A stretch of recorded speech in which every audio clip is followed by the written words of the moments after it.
ప్రభునందు మాకు అత్యంత ప్రియులైన దేవుని ప్రజలందరికీ ఈ ఉదయకాల సమయంలో యేసుక్రీస్తు వారి శ్రేష్టమైన నామంలో శుభాలు ప్రకటిస్తున్నాను. Good morning everyone. మీరందరూ బాగున్నారా? ప్రార్థనలు ఎదుగుతున్నారా? బలంగా దేవుని వాక్యాన్ని ప్రతిరోజు చదువుకుంటున్నారా?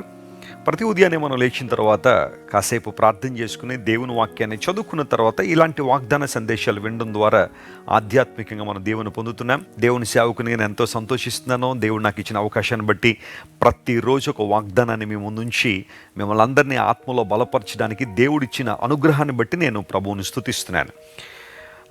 దేవుడు మీ అందరి జీవితాల్లో గొప్ప ప్రణాళికలు కలిగి ఉన్నారని చెప్పడానికి నేను ఎంతో సంతోషిస్తున్నాను. ఏనాడు కృంగిపోవద్దు, ఏనాడు అధైర్యపడద్దు, అపవాదికి చోటు ఇవ్వద్దు. దేవుని విశ్వాసం ఉంచండి, ప్రభువులో బలంగా నాటబడండి, ప్రభు లేఖనాలను నమ్మండి, విశ్వసించండి, అద్భుతాలు చూస్తారు. ప్రియుడా, నువ్వు ఆత్మలో వర్ధిల్లితే అన్ని విషయాల్లో వర్ధిల్తావని లేఖనంలో రాయబడిన రీతిగా స్పిరిచువల్ ప్రాస్పారిటీ అనేది చాలా ప్రాముఖ్యమైంది. స్పిరిచువల్ మెచ్యూరిటీ అండ్ గ్రోత్ ఎవరైతే ఆశిస్తారో దేవుడు అన్ని విషయాల్లో వారిని దీవించి ప్రపంచానికి దీవెనకరంగా ఆశీర్వాదకరంగా వారిని ఉంచుతారు. ఈరోజు వాగ్దాన సందేశంగా కీర్తనల గ్రంథం 90వ కీర్తన 16వ వచనాన్ని చదువుకుందామా? Psalm 90 and verse 16. నీ సేవకులకు నీ కార్యము కనుపరుచుము, వారి కుమారులకు నీ ప్రభావము చూపించుము. Let your work appear unto your servants and your glory unto their children. ఈ మాట నాకు ఎంత ఇష్టం అంటే, దేవుడు కార్యములను కనుపరిచే దేవుడు, ప్రభావాన్ని కనుపరిచే దేవుడు. 90వ కీర్తన మోషే గారి ద్వారా రచించబడిన కీర్తన. మోషే అనే దావీదుడు దేవుని నుండి ఎన్నో అద్భుతాలు పొందుకున్నాడు. ఆయన అనేక మందికి ఆశీర్వాదకరంగా మారాడు. ఇశ్రాయేలు ప్రజల్ని దాదాపుగా 40 సంవత్సరాల అరణ్యంలో నడిపించగలిగాడంటే what I can say, Moses was the greatest leader on this earth. ఈ భూమి మీద అత్యంత గొప్ప నాయకుడు, ప్రభావవంతమైన నాయకుడు ఎవరైనా ఉన్నారంటే అతను మోషే అని చెప్పడంలో ఏమాత్రం అతిశయోక్తి లేదు. అలాంటి దావీదుడు రచించిన కీర్తనలో ఎన్నో ఆధ్యాత్మిక నిగూఢమైన భావాలు దాగి ఉన్నాయి. ఈ 16వ వచనం దగ్గరికి వచ్చేసరికి అంటాడు, నీ సేవకులకు నీ కార్యాన్ని కనుపరుచుము.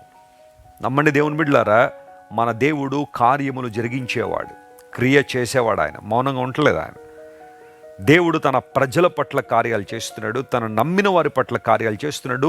ప్రాముఖ్యంగా తన సేవకులు అనే మాట. సేవకులు అంటే కేవలం వాక్య పరిచర్య చేసేవారని మాత్రమే కాదు, కానీ దేవుని సేవించువారని అర్థం. దేవుని సేవించువారు, దై సర్వెంట్స్ అనే మాట అక్కడ ఉంది కదా.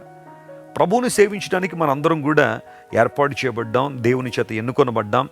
ప్రభువుని అంగీకరించిన దగ్గర నుండి ఆయన సేవకులుగా మనం కొనసాగుతున్నాం. భయభక్తులు కలిగి ఆయన్ని సేవించండి అనే 2వ కీర్తనలో రాయబడిన రీతిగా ప్రభువుని భయభక్తులతో సేవించినప్పుడు ఆయన నుండి దీవెనలు మనం పొందుకుంటాం. యెహోషువ భక్తుడు కూడా అదన్నాడు, నేనును నా ఇంటి వారును యెహోవాను సేవించదమని. ప్రభువుని సేవించడం, ఆయన ఘనపరచడం, ఆయన మహింపరచడమే క్రైస్తవుని యొక్క లక్షణం.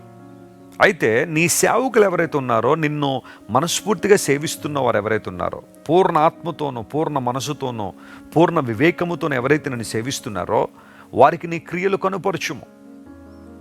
అంటే ఈ మాటలో మనం గమనించేది ఏంటంటే, దేవుడు తన క్రియను కనుపరిచే దేవుడు. ఆయన స్పష్టమైన విధానంలో మేలు చేసే దేవుడు. ఆయన అంత మాత్రం కాకుండా ప్రభావం అనే మాట, నీ సేవకుల బిడ్డలకు నీ ప్రభావాన్ని కనుపరచుము ప్రభువా.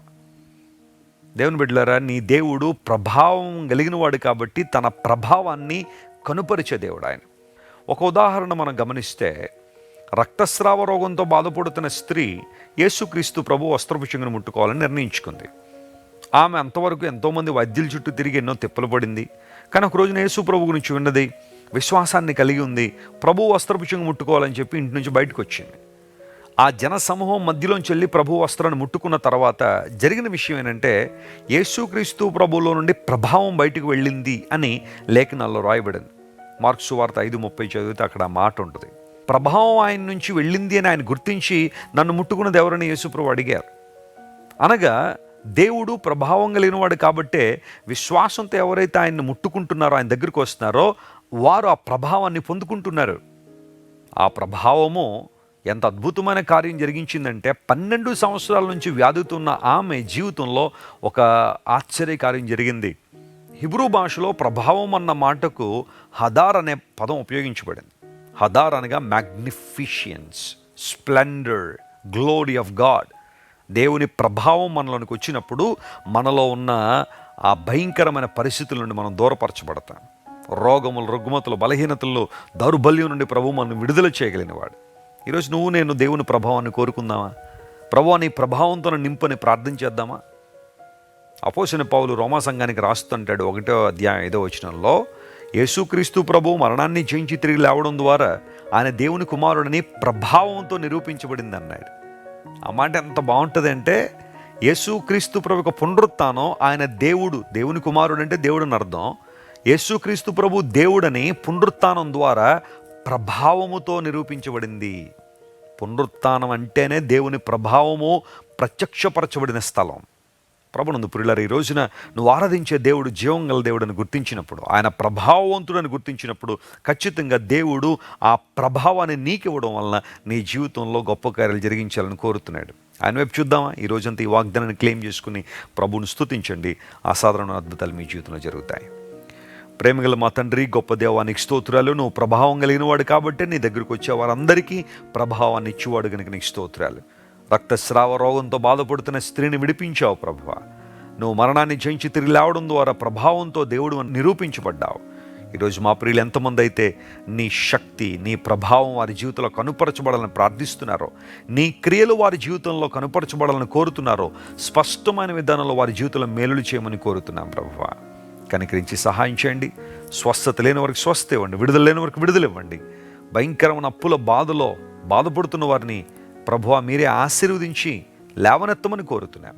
ఘనత, మహిమ, ప్రభావం నీకు మాత్రమే ఆరోపిస్తూ యేసుక్రీస్తు నామం పేరిట అడిగి వేడుకొనిచున్నాం తండ్రి. Amen, amen. God bless you dear friends. Have a wonderful day. మీరు ఇంతవరకు విన్న దైవ సందేశం మరియు దేవుని సేవకులు చేసిన ప్రార్థన మీకు ఆశీర్వాదకరముగా ఉన్నదని విశ్వసించుచున్నాము. ఈ సందేశాన్ని మీ స్నేహితులకు, బంధువులకు షేర్ చేయండి. మీకు ఏదైనా ప్రార్థన అవసరత ఉన్నచో మా ఫోన్ నంబర్లకు కాల్ చేయండి. దేవుడు మిమ్మల్ని ప్రేరేపిస్తే విశ్వాసంతో సాగుచున్న ఈ పరిచర్యను ప్రోత్సహించండి. మరిన్ని వర్తమానాలు, పాటలు వినుటకు జాన్ వెస్లీ మినిస్ట్రీస్ అను మా యూట్యూబ్ ఛానల్ను సబ్స్క్రైబ్ చేసుకొనండి. ప్రభువైన యేసుక్రీస్తు కృప మీకు తోడైండును గాక.